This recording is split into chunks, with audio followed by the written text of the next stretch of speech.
All right, so this page here says draw a dresser. Okay, draw a dresser has at least 2 drawers on it.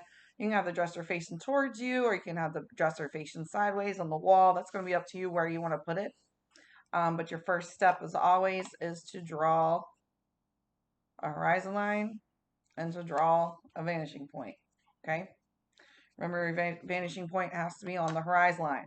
The next thing is you want to look at the overall shape of the dresser. So you're looking at kind of a rectangle shape. Think about the side or the overall shape. Don't think about all the drawers or details. Just think about the basic shape that you see. Okay. So the basic shape that we're going to use for our dresser today is a rectangle.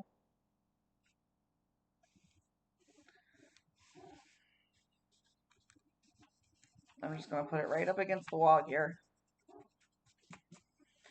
So then the top and the bottom are going to go back to the vanishing point. Okay, so it's just like putting a house in perspective or putting any other object in perspective like we did the 9 boxes. It's all the same exact steps over and over again. We're just going to make it look like a different object when we're done.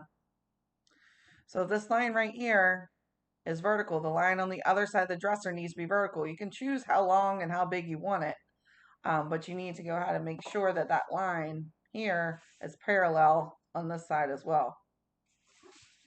So once you draw that line, make sure that it is vertical and that it is parallel to the first line that you drew, and erase out the lines that you do not need anymore.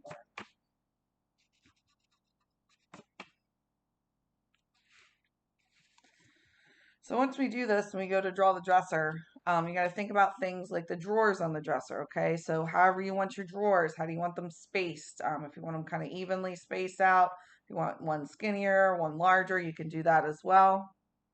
But once you kind of figure out the spacing, you're going to bring those drawers back to the vanishing point.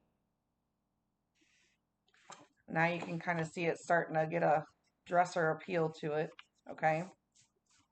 Um, so if you want like the top 2 drawers to split, you could do that by just adding a vertical line, all right? Now you can kind of come in, think about like the knobs that would be on there, or if you have these type of hangers, you could put those on there. Anything that open the drawers up that you can think about, you can put those types of details on there. Also, if you drew them this way, it doesn't look right, so I know I didn't even notice it, but I am drawing these with lined up to the vanishing point. Okay. So you can think about them, how they align with the vanishing point.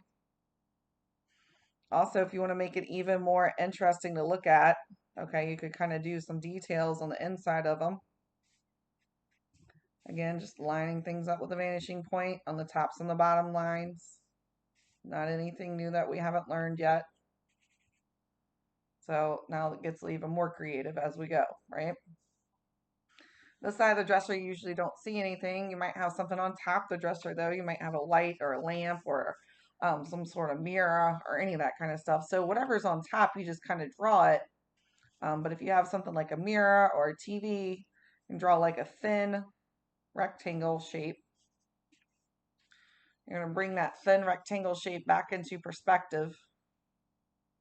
Don't make it like super long down here. You want it to cut off kind of right where that dresser would be. Okay, you don't want to make it all the way down here. Remember that gap. So we have a gap here, so we need a gap here. Okay, so we've talked about that a few times as well. So if our line goes down and out here, our line needs to go down and out here as well. Okay, if you want to make that a little bit more interesting to look at, mirror, TV, whatever you want to put on your dresser, that's up to you. Maybe I want to put a lamp on this side. You could just simply draw the lamp. Okay, so anything like that that you want to put up there, you could. It's going to be up to you how you want that to look, okay? So that's drawing a dresser.